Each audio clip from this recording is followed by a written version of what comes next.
decided we'd get in the way. So, and then my wife died in and so she was actually the first keynote speaker, the first keynote. And she wasn't a member of SCID. So she was very quiet.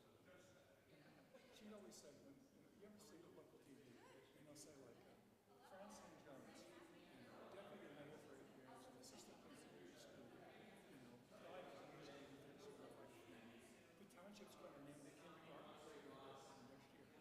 And she'd always say something like, they couldn't give her a plate of pasta and a certificate while she was still alive. And I said, our whole world is done on the basis of after we're dead. So what I did is I pulled out one of the things we said, we're giving all the business and see how it works. Mercyhurst. Because I used to taught but it was before so I just contacted him and said, make a donation. Mercyhurst, 15 places in this. And I think that 2 more boxes. And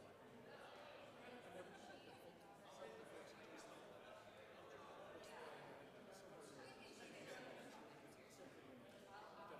Something writes a book, it's got 14 contributing authors. So that's it.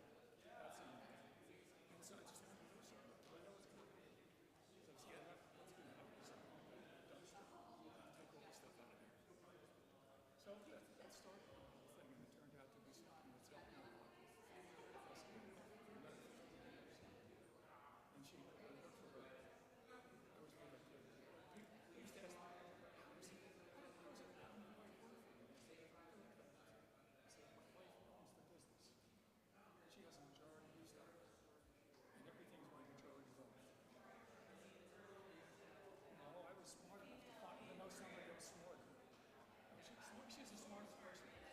She was the smartest person in the world. She really was. She was just thinking of stuff and stuff. She's the one that picked up on competitive intelligence based on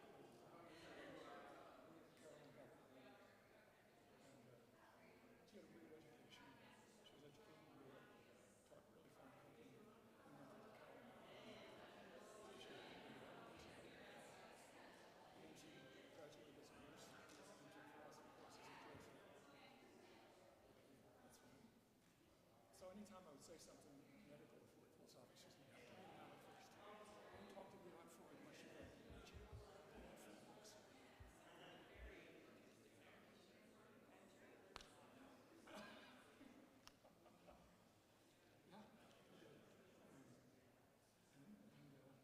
Most of the people in Seattle that you can in that situation is a very quiet person. I had a session at 6 years ago with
Astro. That's too many steps, I Yeah, think. yeah, you look really nice. Thank you. Yeah. I clean up pretty Yeah, well. yeah. I was doing my homage to Lieutenant Governor Fetterman this afternoon, Okay. but I don't think I had the legs for it, so I'm in my shorts. I saw in the polls now he's lost about 4 or 5 points, and it's now 1 point above Mercyhurst. Okay. Crazy. Yeah, if I could sit down the front, Yeah. that's fine. Doesn't make any difference. See you around? Yeah. Sure.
got a hot mic. Someone's got a hot mic. Oh, I can only imagine Oh, cool. your They hot say mic the worst situation. stuff. Worst stuff.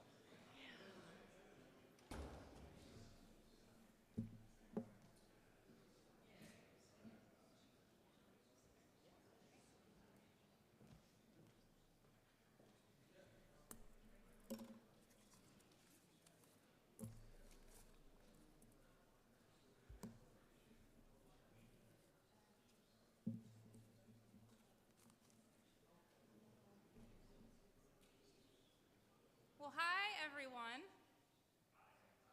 Hi. We've got students. Where are you at? Students, hi. Alumni. Friends of the program. Founder of the program.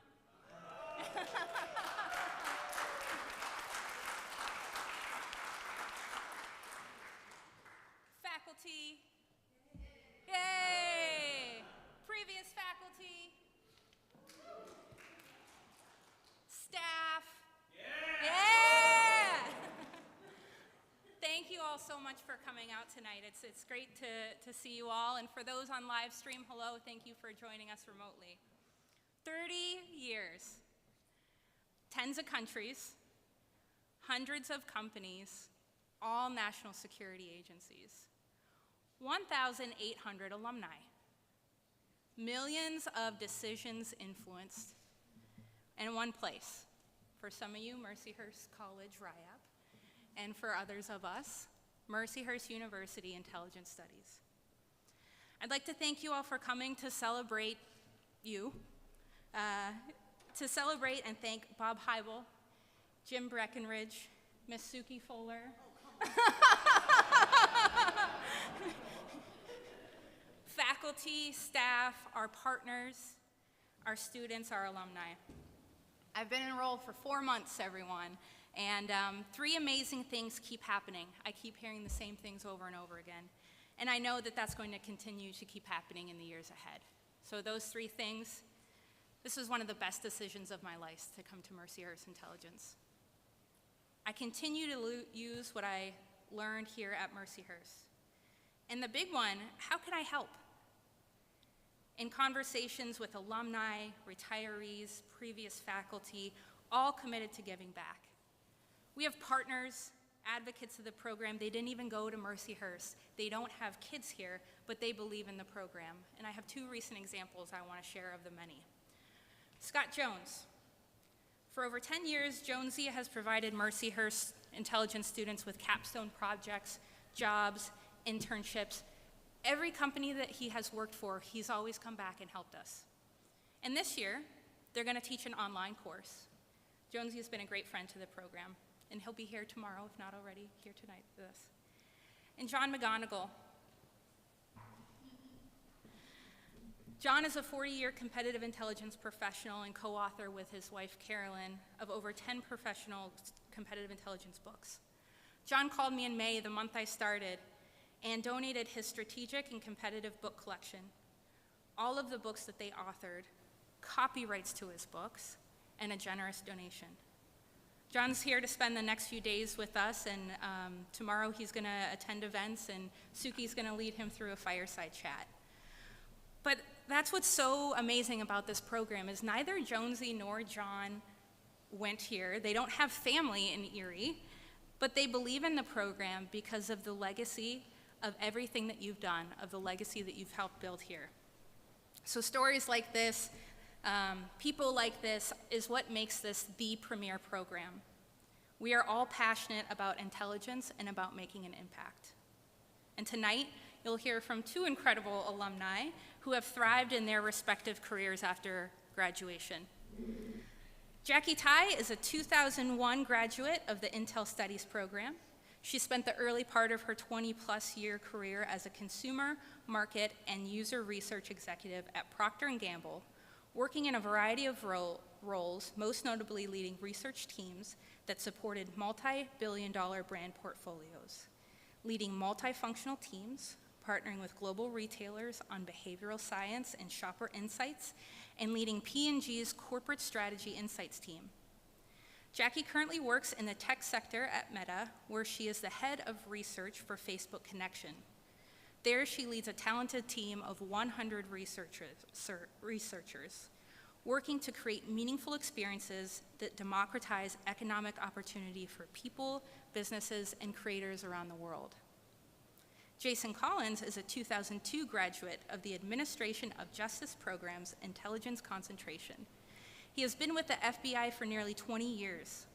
Jason has spent a significant amount of time working in places such as the FBI's Counterterrorism Division, Weapons of Mass Destruction Directorate, and the Directorate of Intelligence, as well as the intelligence community assignments at the National Counterterrorism Center and the Office of the Directorate of National Intelligence. Notably, Jason has served as the senior FBI representative to the National Counterterrorism Center and as deputy chief of the WMD Intelligence for the FBI. Jason is currently the chief of OD&I governance, working directly with the Director of National Intelligence, Principal Duty Director, and Chief Operating Officer there. In his role, he assists those leaders in their roles leading and integrating the intelligence community, as well as the internal management and betterment of the OD&I. Now, Jackie, love to pass it off for you and have you talk a little bit about your career. Thank you.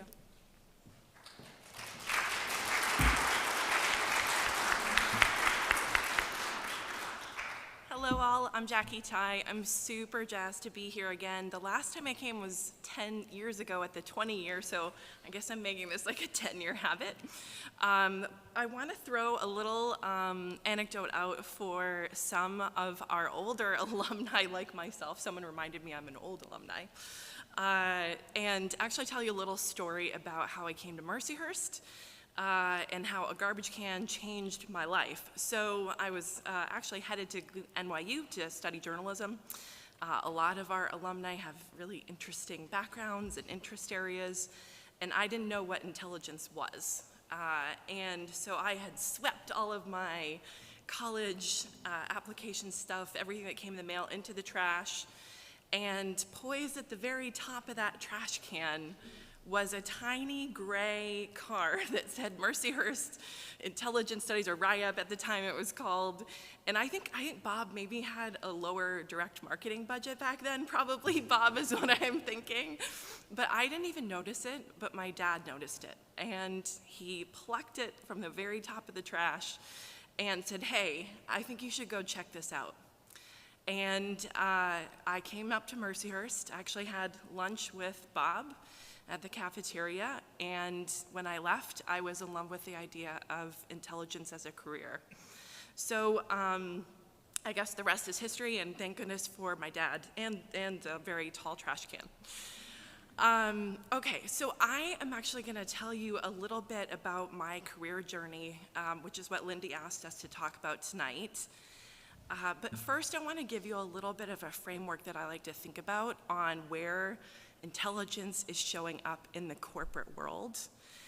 Most companies, I think, don't typically have a standalone competitive intelligence division, although many do, and actually I think it's the right thing to do, but it's not as common. And so I've seen intelligence consistently leveraged in a number of places, most specifically finance, strategy, and research.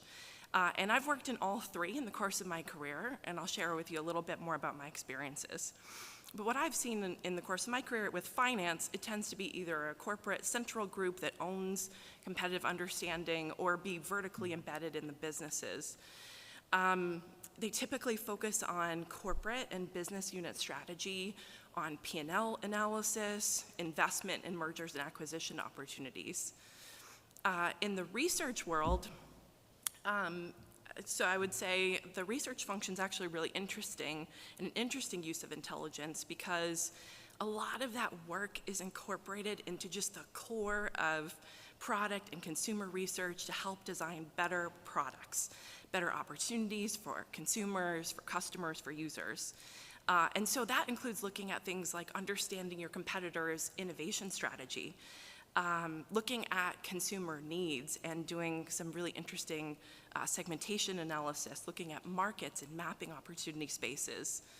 And then lastly, is this area of strategy. And, oops, sorry. Am I on the right? Okay, sorry, giving you a little preview of my slides. The last thing is this area of strategy, right?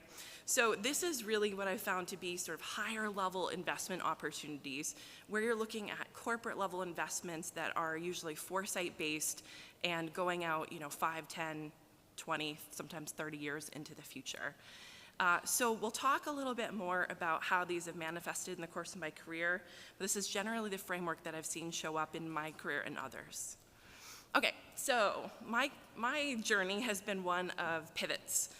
I was a student here, and I thought I was headed toward the NSA. I was taking Arabic. I was really excited.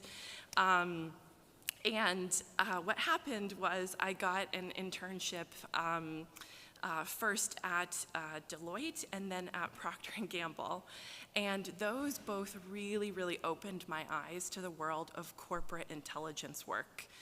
And so this is a very simple look at mostly the pivot points in my career. I've had many roles embedded within those.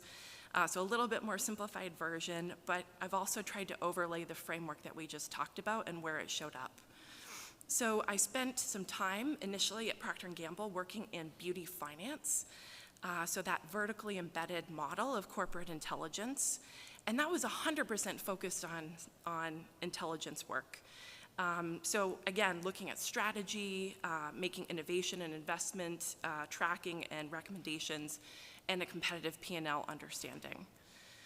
At that point in my career, because at Procter & Gamble it was embedded within the finance function, they started to say, how about doing some financial analysis? And I said, how about not?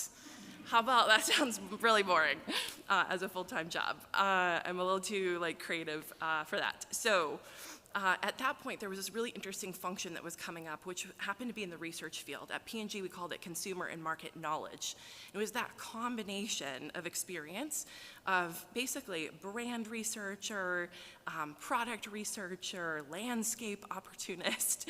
And so I spent a number of years working in our P&G beauty business, working on a lot of the brands that we'll talk about in a minute, and really looking at things like global brand portfolio understanding. I worked on the Walmart team for a couple years and helped advise them on their in-store shopper-based design, which was really fun. I helped retailers around the world understand behavioral, consumer behavior and shopper research and how they should design their layouts in their stores and their e-commerce experience. The next big pivot for me was into the world of P&G corporate strategy. So again, finance to research to strategy. And this was still doing a lot of research work, but here I was looking at developing those 5, 10, 15, even some 30-year out opportunities. And my key audience for that were our CEO and reporting directly to our CEO and head of research, our CFO, our board, and all of our business leaders. So it was a super high stress role. It was so fun being on call all the time, and actually trained me really well for Meta to work all the time. So there's that. And then my last pivot, funny enough, was actually sparked by some of the 10 and 20-year out work I was doing for Procter & Gamble and looking at the future of commerce and where this exciting world of shopping was going in the future. And one day I got a call from Meta, and they said, hey, we like your background, seem to know a lot about commerce. Why don't you come and work for us? And after almost 20 years at P&G, I said, time to pivot again. So I joined Meta, and actually at Meta, we do user experience research. And this is really looking pretty deeply at what people need and what they're trying to accomplish, and how you design your products and services to help them meet those needs. So as Lindy introduced me, my whole focus for the last 3.5 years at Meta is all about democratizing economic opportunity, and I'll share with you a little bit more about that. But you can clearly see there's a number of different pivots, all with a core of a foundation of the skills that you get from intelligence at Mercyhurst. Okay, so a little bit of a finance deep dive, right? So this was my first role in the company. I was 21 years old, and I was thrown in a room with like people who were 20 plus years older than me on average, and who were all presidents, and then me. So it was a little intimidating, I will say. That role was mostly open source research. It was really to inform, advise, and brief our beauty leadership on where we should invest and go in the future. So what I think is really interesting is that even though I was a little 21-year-old, the depth of knowledge that you have as a subject matter expert allows you to have that exponential impact and influence. So I used a number of intelligence methods. I would say, like, in that role, what was really important and what I carried with me from Mercyhurst was this idea of strategic analysis. So intelligence methods, intelligence writing, really pulling these deep insights from that disparate information and distilling them actually in a very clear way and communicating them in a way that drives impact and action with leadership. So it was a really, really interesting experience. One of the most fun things I got to work on was actually the acquisition of Wella, which was a $5 billion acquisition, and it was like me and the legal team working on that a lot of late nights, at that point 22 years old.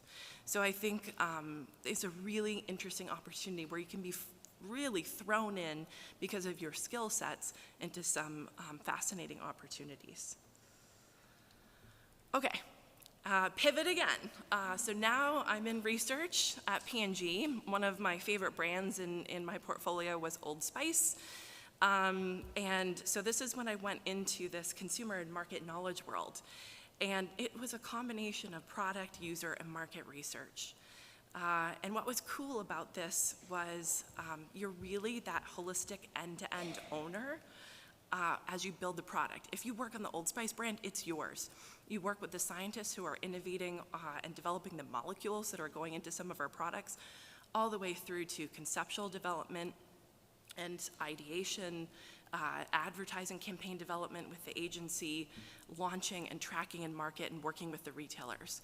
So it was a really, really interesting experience. I got the chance to work on our beauty business in North America and globally. In North America, it was a $3 billion business and led research that impacted over 1 billion consumers around the world. I will confirm that Isaiah Mustafa is very nice, and he also does smell very good.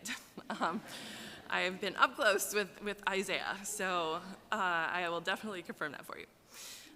But what I wanted to talk about here and the importance in research and what I carried with me from Mercyhurst was this idea of thinking holistically. Again, thinking end to end about the whole problem. And I think that's a skill set that Mercyhurst really trains you to do. And the Intel program does a great job training graduates. You take a step back, you think critically and expansively about a whole problem.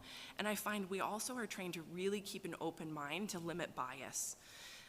One of the things that I had the opportunity to do was actually completely challenging revamp how we were ideating and developing ideas that came to market in our beauty business.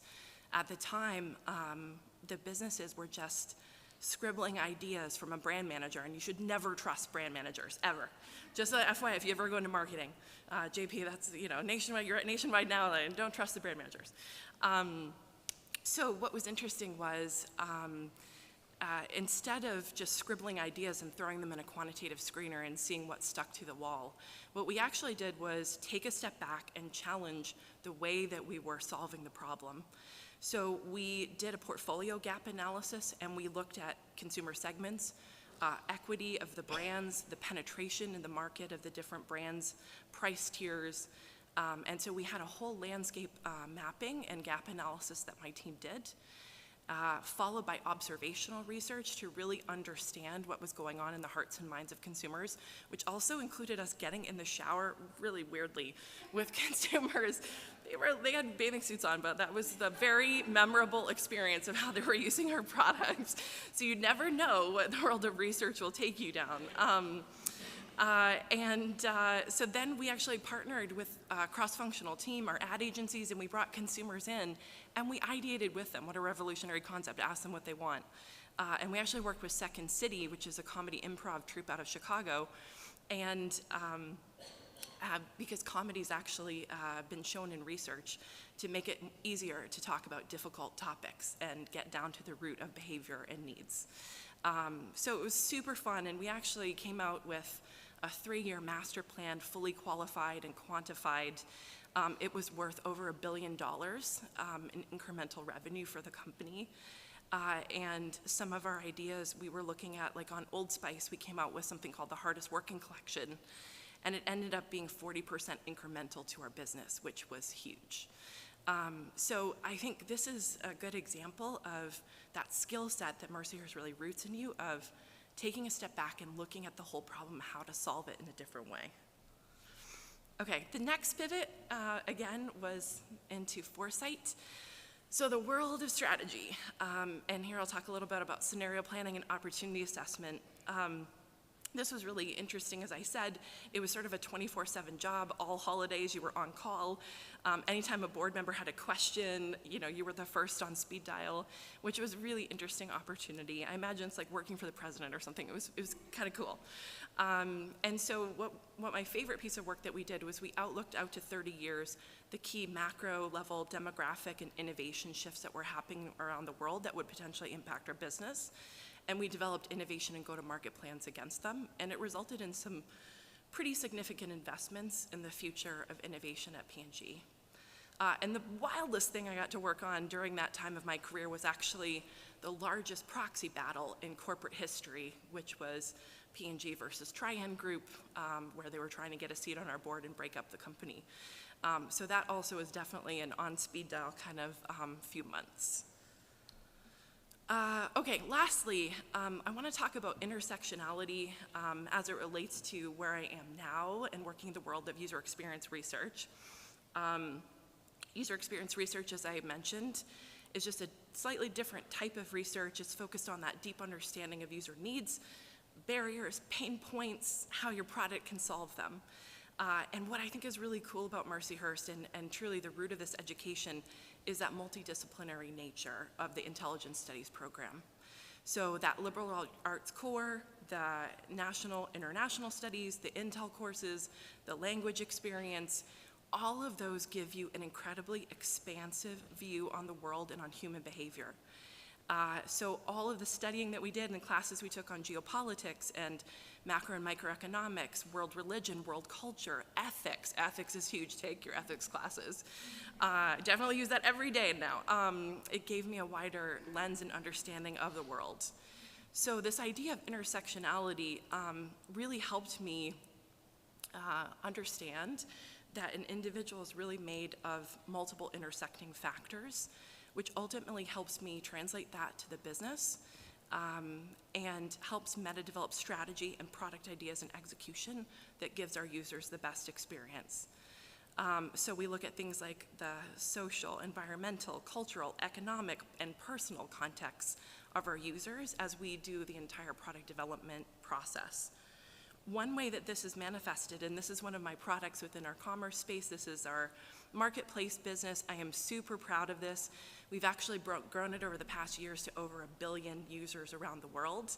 So, hopefully some of you college students are using it. I know it's like a favorite to find couches and various furniture, yeah. So what we're focused on really is helping create a safe and equitable and positive experience. So that intersectional worldview and approach is really critical. One of the ways this manifested for me is a passion area I have, which is diversity, equity, and inclusion.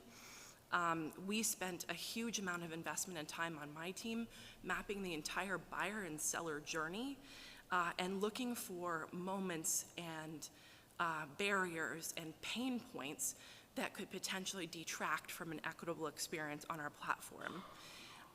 And so we actually were able to fix a lot of things and hardwire and hard code inclusive design throughout the entire product development lifecycle on our commerce business. One thing I'm really proud of is something called pro-social messaging. One example of the work that we did on DEI that rolled out. It came out recently on Marketplace within the last year, and it goes across the whole buyer and seller journey. So at multiple points through your journey, if you're using Marketplace, you'll be reminded to act in ways that either passively or directly benefit others in the entire community. And there's so much work on this interesting space of pro-social cues and pro-social messaging, and how people are much more likely to act with the good of the whole in mind.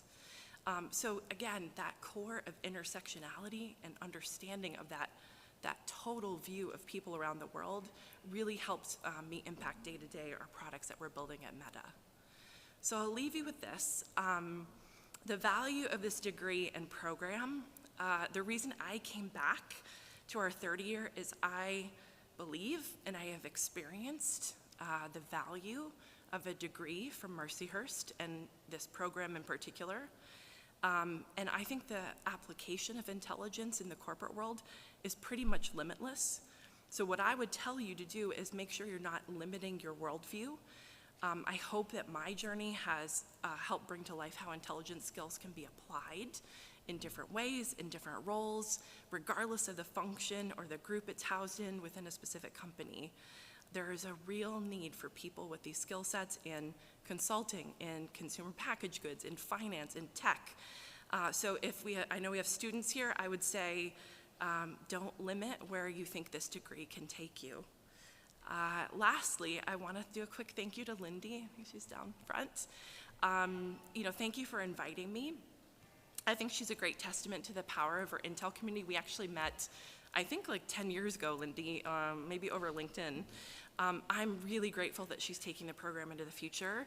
I spent a lot of time talking with her about her ideas, and I'm really excited about the changes she's bringing. I also want to do a shout out to Bob. I really want to thank you, Bob, for your vision in starting the program. I see you up there. You were really a catalyst that helped shape the entire course of my life, so I just want to thank you as well. Thank you all.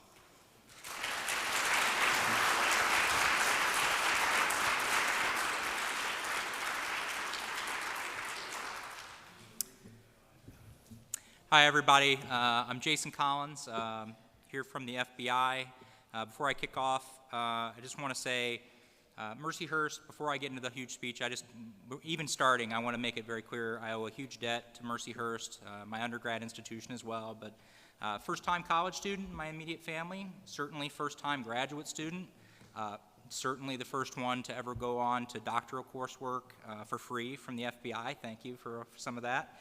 Did not finish that. So education, it really got me. I think it'll be key as you see some of the things I talk about. My early start from Mercyhurst, if it does not come out to you, really put me in the right place at the right time. Having that leg up on some of the people that were just starting at the FBI was just starting after 9/11 to really start to get analysts trained. I hit the ground running. They looked at the people that were being hired that were former language specialists, surveillance specialists, people that had never done and written a paper in their life. They looked, and there's 2 FBI guys that said, I was an analyst in the field for a whole year before I showed up.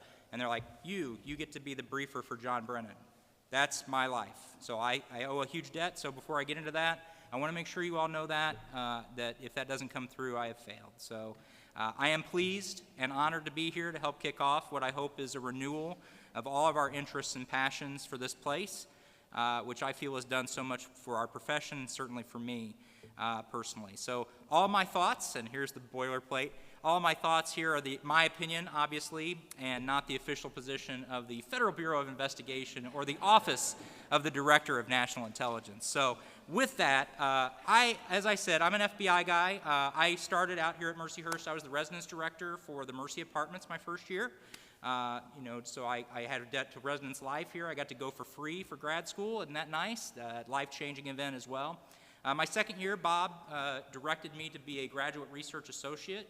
And then I found out from residence life, we're not going to pay for your housing anymore if you're just going to be a graduate research associate. I'm like, thank you, Laura. I'll find a way to do it. And I ended up working in the office and having free room and board still. So I got to have that dream.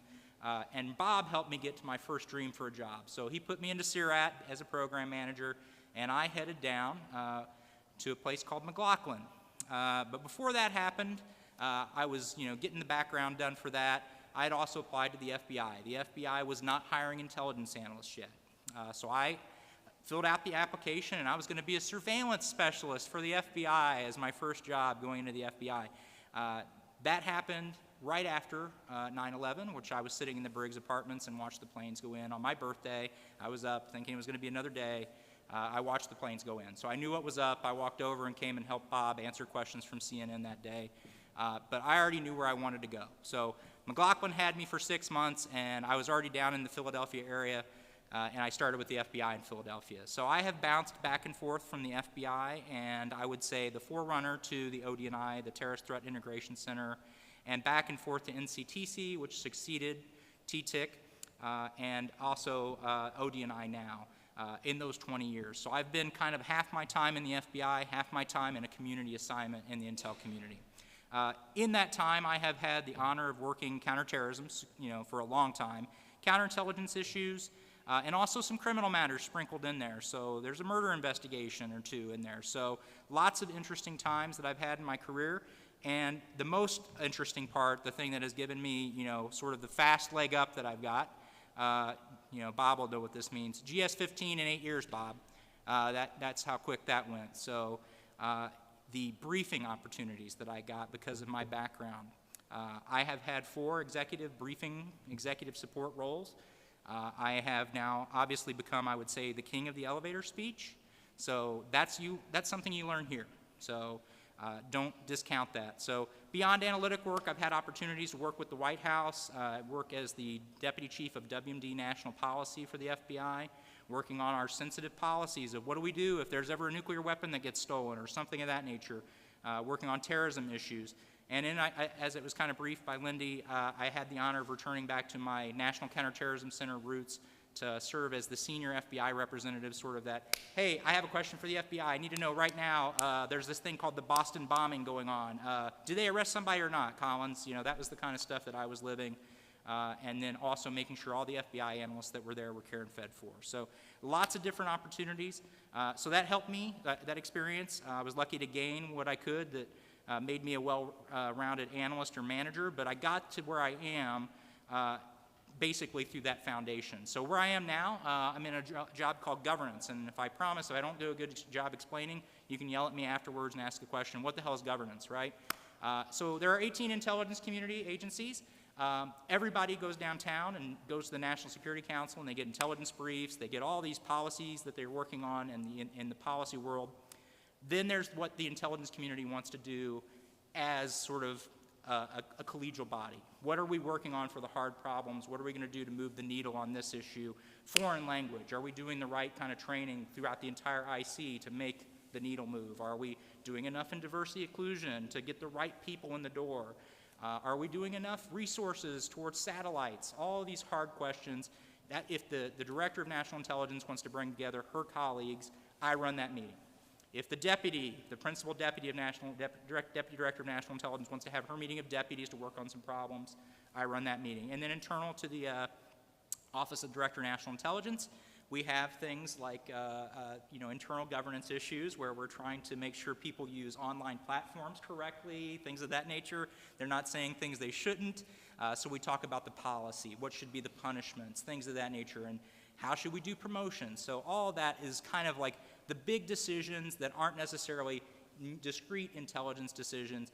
Let's move those big ticket items. That's what we're working on. So in that role, I'm kind of the yay or nay on, is this ready for prime time? And all of that work that I did as an analyst that got me here, all that training has gotten me to the day where I can be the guy that says to the president's briefer, hey, that guy that you sent in to brief that, it's not ready. You can't send that. We're going to have to take that and do it another month. So that's really where I've gotten to today. I want to talk a little bit about what Mercyhurst gave me so I could do that. So like I said, in my role right now, I frequently interact with IC agency heads and deputies. I have a lot of face time. Well, looking back at Mercyhurst, I think it's a culmination of the things that I got in the AOJ program, that I got from sort of the RIAP intelligence concentration.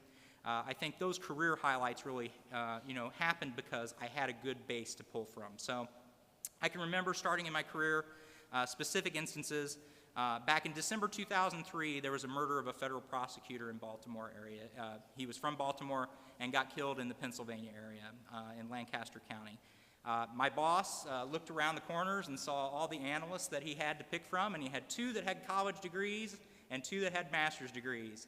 And he said, you guys are going to go work the murder with the Pennsylvania State Police because I trust you to be represented us well. So wasn't a criminal analyst, went out and worked the murder of that federal prosecutor.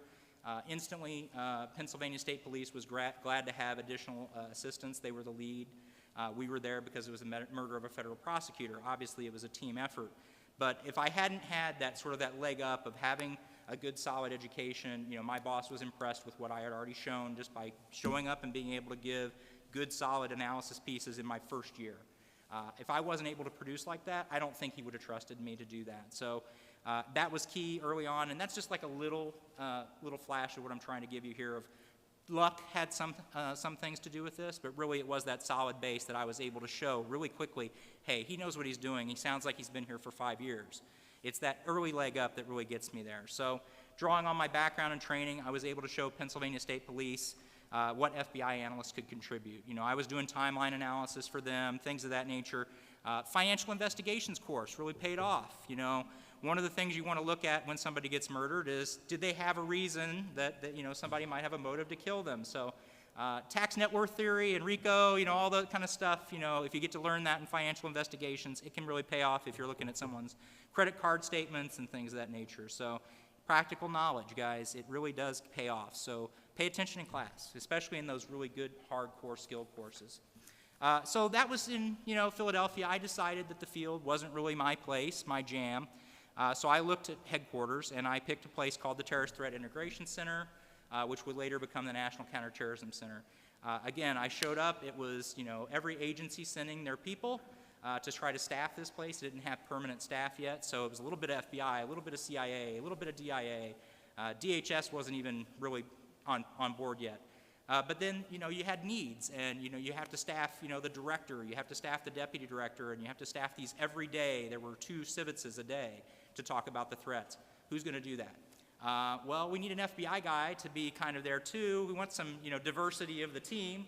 Again, they decided that they would staff, their staffing was a little bit slow, so we had people there that were transitioning from other jobs. They hadn't been intelligence analysts. They hadn't had the training yet. And we had 2 on board, prior FBI guys that had all the training, had master's degrees or bachelor's degrees in training in analytic sciences and backgrounds. So immediately, you get the nod. So immediately I'm thrust in to be the briefer for who would later become the Deputy National Security Advisor, the Director of CIA, John Brennan. And boy, it's like drinking from the fire hose. So I learned a lot of hard lessons, but I got the opportunity because I had the background that allowed me to show I'm a little bit different from some of the other folks you can pick from.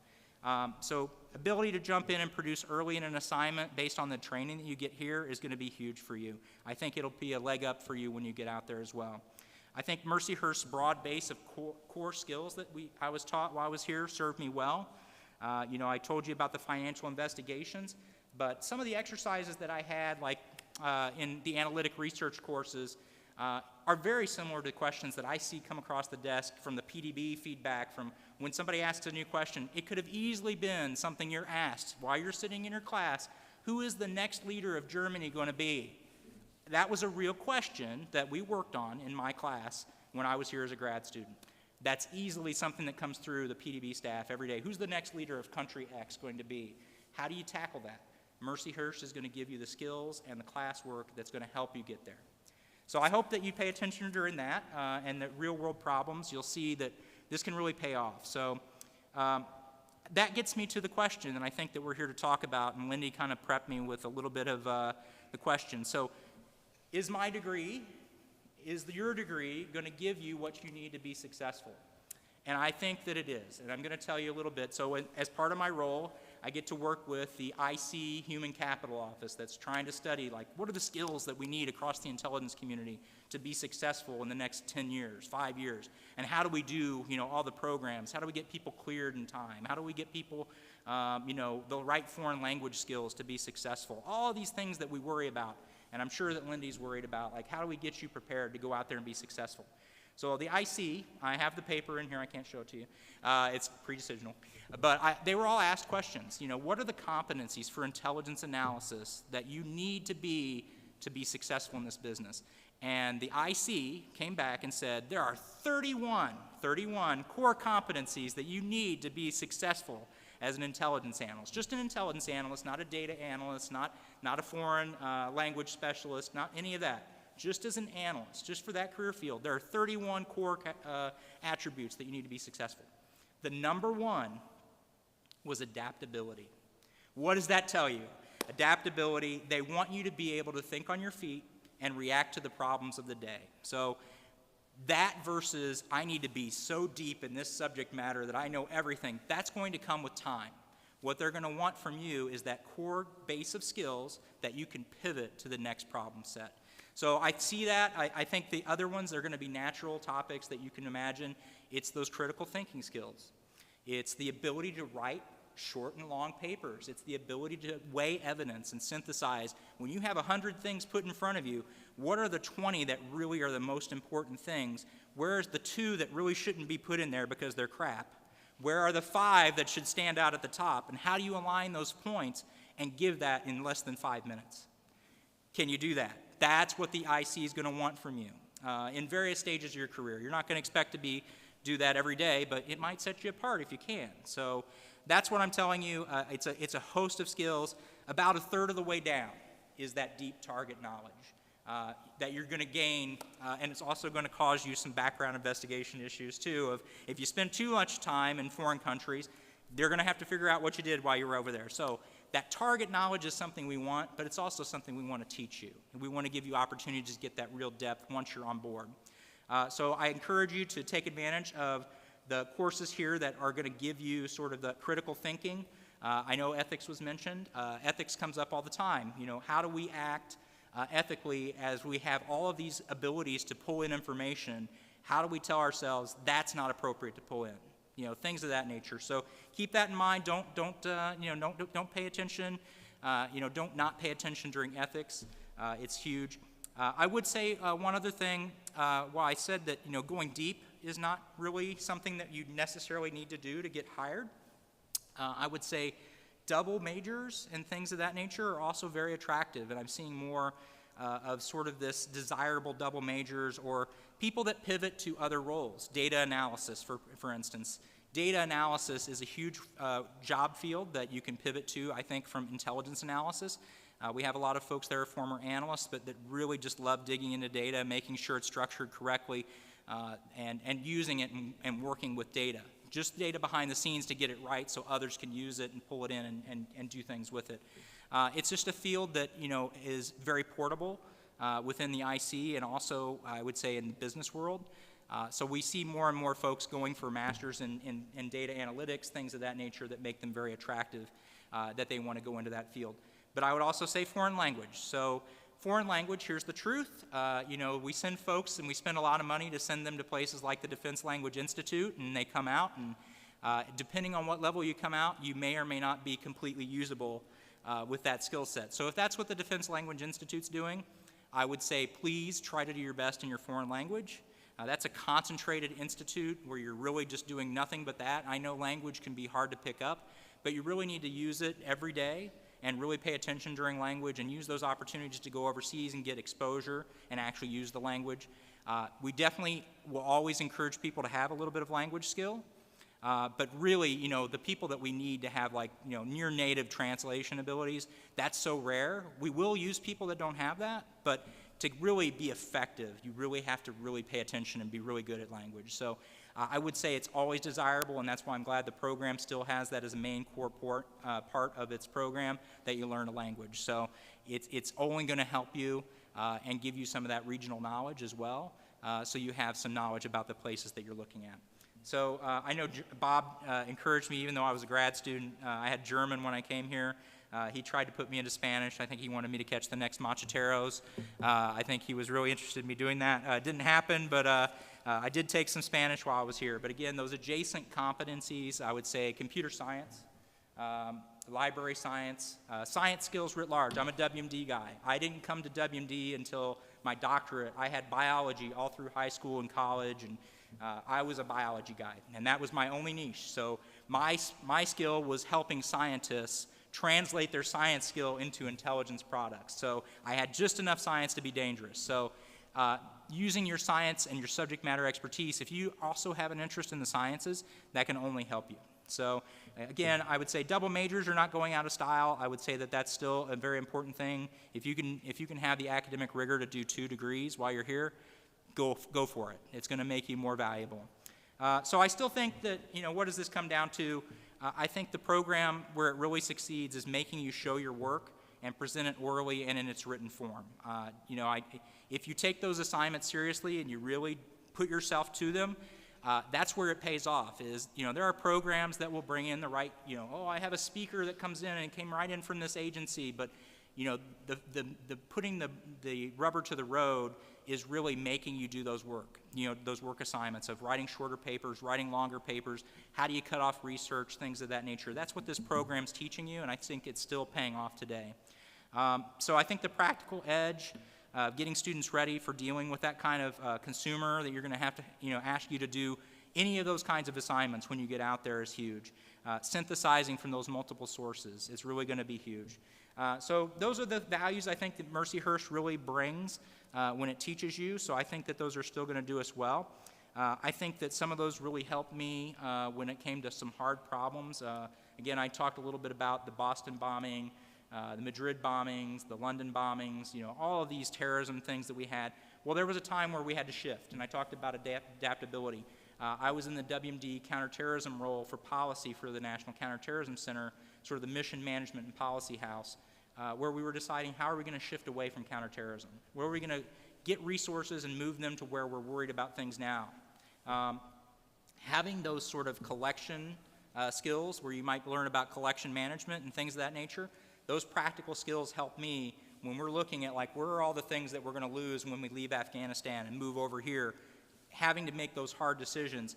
Just looking at that collection plan and learning how to use those, when you get the big one and you have to really deal with 100 assets and learn what's going to go away and what are you going to keep, that's a big, huge lesson that you can learn now and start working on those kinds of these days, and it won't be as big ticket and hurt as many things if you make a mistake. So learn those skills now and learn those so that you can be ready for those other kind of missions that aren't necessarily writing papers, but dealing with the way we collect information. So bottom line, again, I said, kind of up front, will what I got here, what you are going to get here now, is that going to serve our graduates well? How do we evolve, and how do we, do that in a world that's changing? And I say, some would say, again, we need to hire generalists because the adaptability question. I would say people are saying, oh, we love that broad subject matter expertise. And I would say the honest thing is, we're going to teach you the subject matter expertise. We're going to get you that discrete intelligence that doesn't exist anywhere else and make you an expert. I think in the business world, you're going to have your hands behind data sets that you're not going to see until you're in the job. I think having that broad set of skills is going to be the thing that actually gets you the job. And then what you do from there is going to be on you. So overall, I think it's unsettled what the actual school solution is, but I think our program is only as strong as what it offers. And that should be better informed by our great pool of graduates. And I see a lot of them in here tonight. JP, I went with JP. I'm going to be leaning on him tomorrow. And I think that's why I'm here, and I hope that's why you're here too. I hope you want to remain engaged and keep this great program on track for meeting the needs of the future. I think that we have an important role to keep a stream of graduates going into the IC and in the business community and really representing, I would say, this region. I'm a Midwest guy. I came from Indianapolis, but I got pulled into Mercyhurst from Indianapolis, and I think that one of the things that we talk about in diversity, equity, inclusion is regional representation. And we talk about that a lot in the IC because there are places where we pull from, and there are places where we don't do a good job pulling from. Mercyhurst, in my opinion, has a huge role to play to make sure that we're representing the Midwest and bringing in sort of the people that have the knowledge in this area, that they can bring the sort of the skill sets from this area into the IC. So I hope, I'm losing my voice, guys. Can you tell? So what I would say is I hope we can all pitch in and help Lindy guide the program toward that goal. And I hope that this visit sparks in you a desire to continue to remain engaged with the program. And I'm excited to hear from all you today. I want to stop because I want to hear some questions. I hope and look forward to some great discussions definitely later at the Roost. There's some things that I definitely couldn't get into on the podium. I look forward to hearing your honest questions and giving you some honest advice and answers at the Roost. So with that, I will turn it off, and I'm looking forward to questions. Thank you, guys.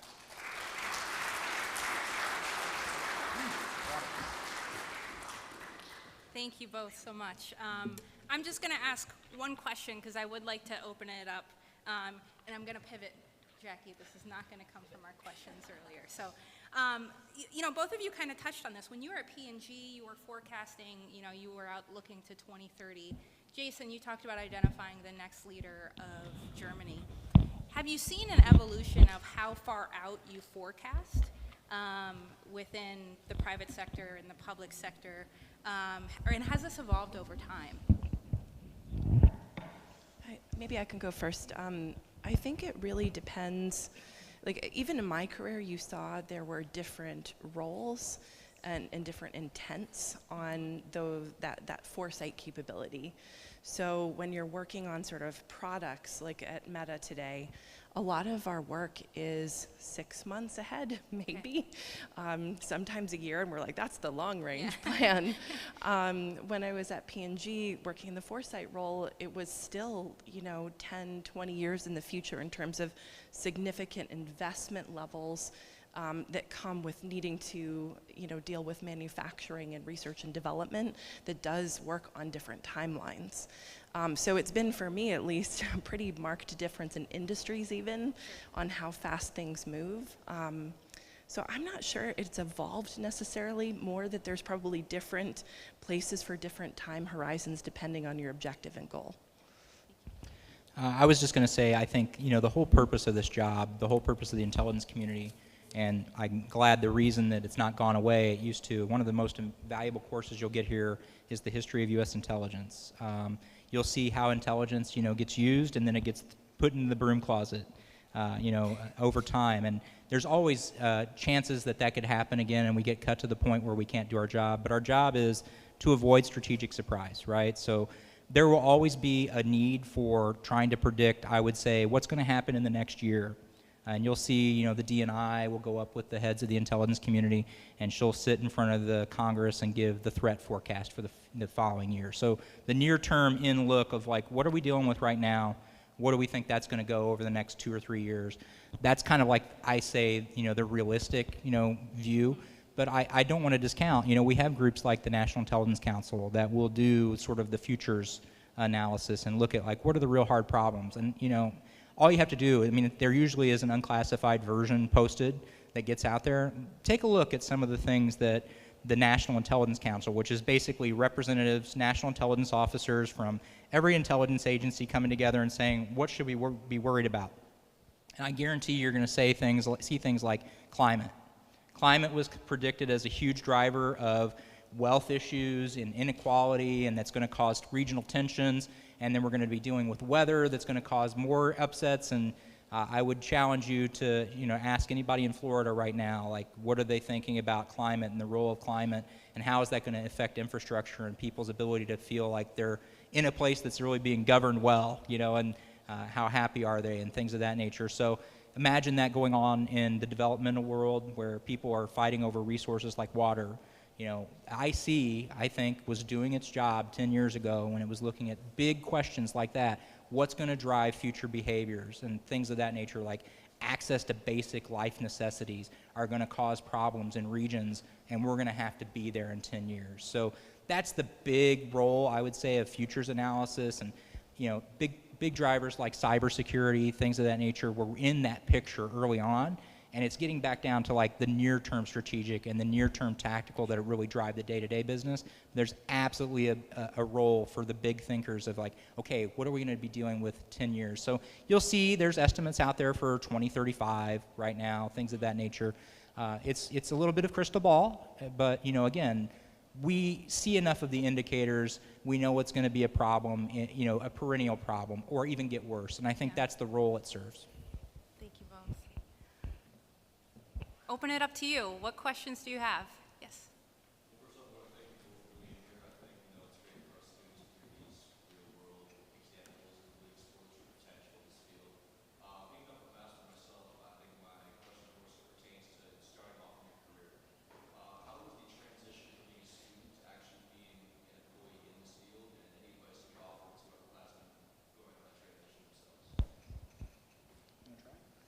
Yeah, I can go first.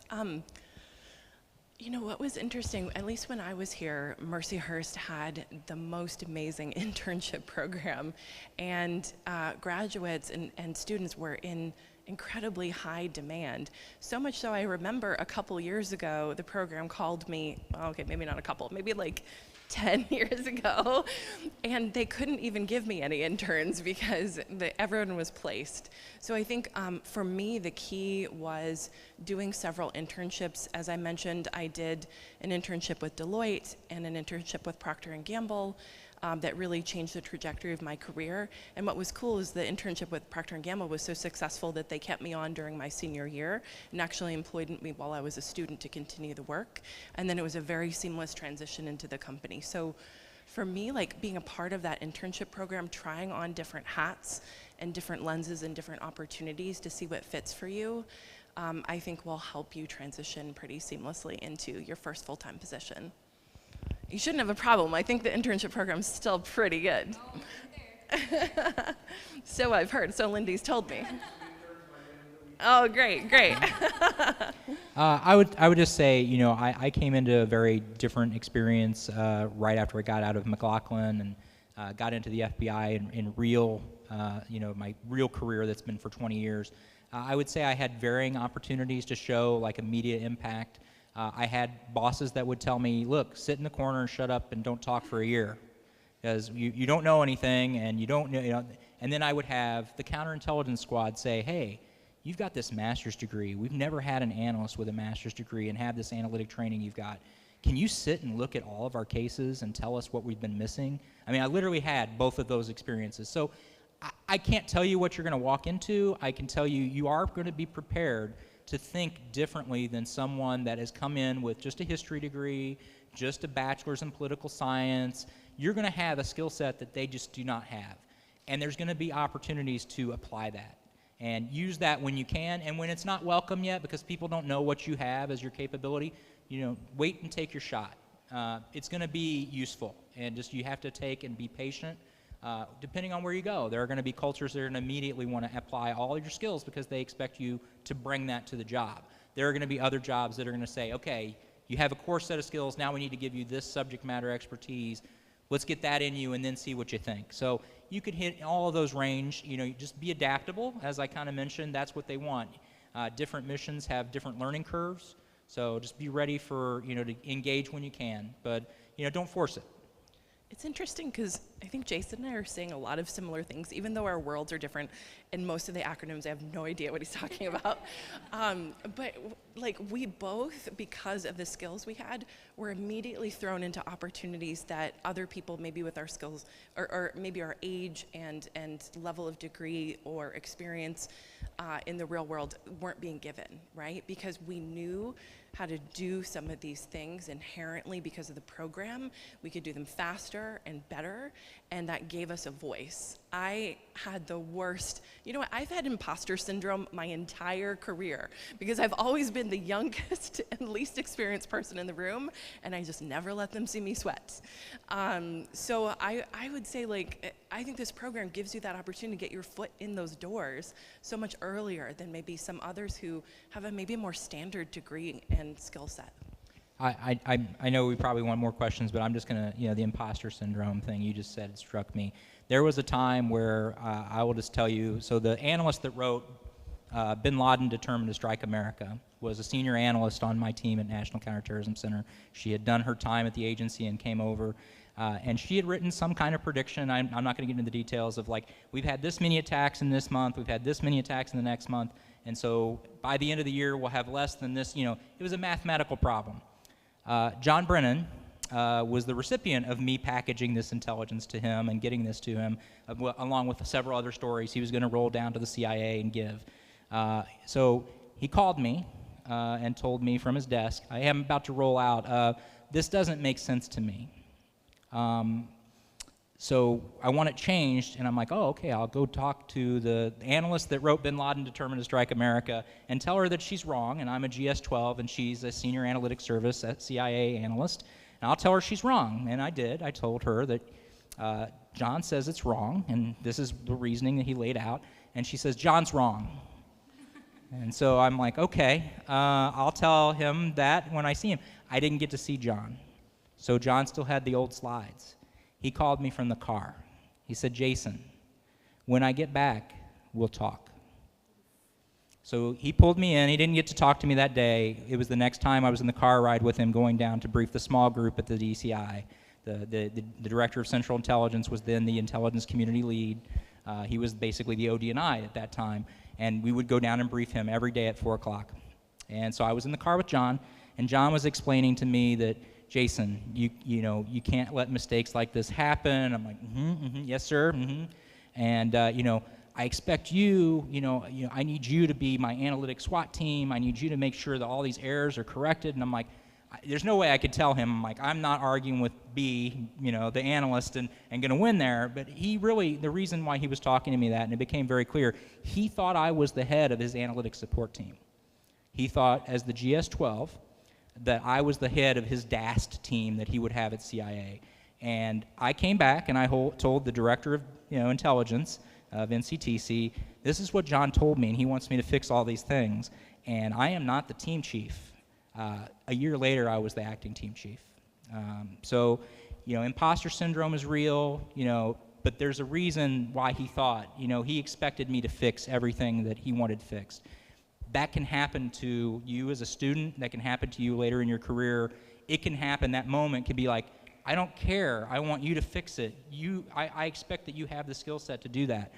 You're going to be in a better position with the skills that you've gotten from this program. So imposter syndrome should go away, I think, a little bit.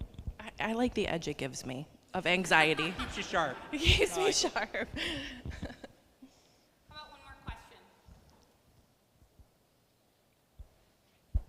So conversely, from your own internal concerns, what do you do about colleagues that have more time in grade or more time in the agency, and they see what we come to?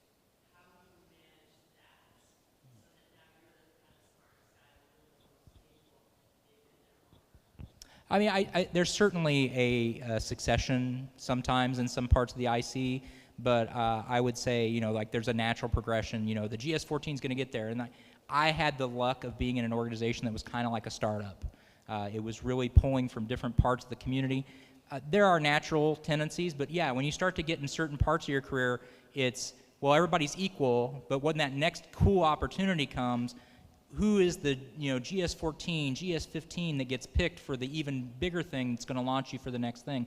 I would say, I think it happens enough now that people understand that certain skill sets or fresh eyes are used for things. So I don't see as much of a problem with that now as I think it would have been early, I would say in the very beginning after 9/11, where there was still sort of that big IC mindset, like we work one hard target, and you work your way through, and after you've been on 25 years, you're going to be able to be the first management slot. I've seen the mentality change, and one of the things that we were kind of talking about is, there's a different generation now, sitting in this audience that, wants to have a portability with their career. So there's people coming in and out that are also challenging these mindsets of you have to sit in this chair for 25 years to even get a shot at briefing the boss. You're going to have people coming in from industry that want to have portability, and they come in from tech, and they want to have impact when they come into the job, or they're going to leave. So I think we're actually dealing with all those issues. So I would say grade structure, is something that comes up, but I would say more so it is experiences. So you build off the last experience, regardless of what your grade was. People start to pull, like they were on that team, so I know that they have this, experience.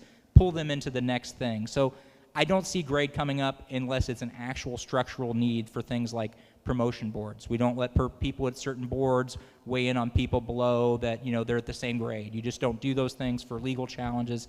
For team efforts and things of that nature, you're pulling the best and brightest wherever they are, and that's just accepted now, especially with the way talent is in demand. You just can't afford to be rigidly structured. I would say there are different parts of the community that have that in different sort of mentality. There are places that have, structures, rigid structures, but even within those are starting to erode a little bit, and you'll have people that are at the same level. How do you make those selections amongst people that are at the same level? That becomes the interesting challenge. Now, people hopping over other people, some agencies, you're not going to have that. But in a lot of places, it's just become business of the day. You have to be able to pick an ad hoc team and assign the best and the brightest to do an effort, or you're not going to answer the hard problems. So. I think on the corporate side, I'm always thinking about mapping out who are the key decision makers, but also who are key points of influence in the organization. And I usually have a pretty detailed plan on how I enroll them and how I seed them into my ideas. That doesn't mean it takes a long time, but I'm always very conscious of it. Could be a side chat, it could be a conversation in a hallway, could be a quick email, but I'm very, very conscious and planned in terms of how I enroll others, and I have sort of 3 rules of thumb. 1, don't make someone look like an idiot. 2, don't surprise them. And 3, make their lives easier. And I've never found that those have taken me to a bad place. Similar to the corporate world, I would say in one respect, I really do benefit from I am a GS-15. There are lots of GS-15s at OD&I, so almost you throw a rock, you're going to hit a GS-15. It's like the Pentagon in that respect.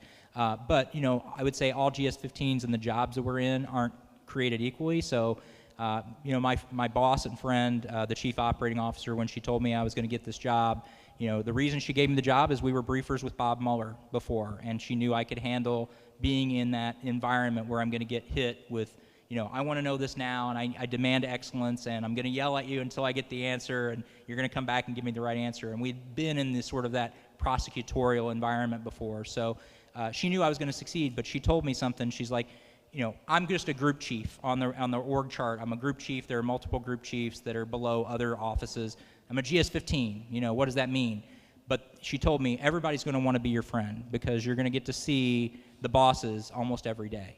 They're going to want to know what they're saying, so that unofficial expertise or unofficial influence, gave me a lot of opportunities to weigh in on different projects. So I might have the comptroller or the chief financial executive coming to me and asking me questions.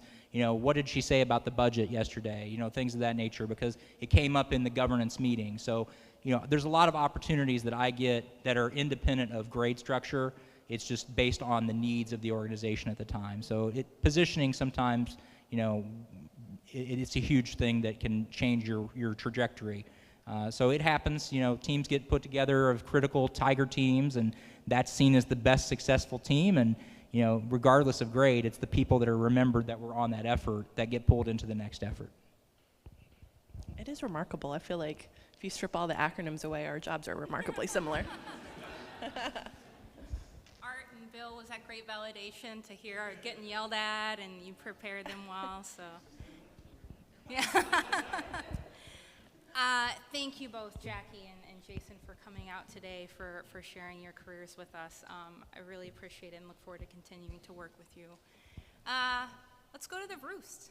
Let's go continue the conversation. We have a great day planned tomorrow. Thanks. Thank you.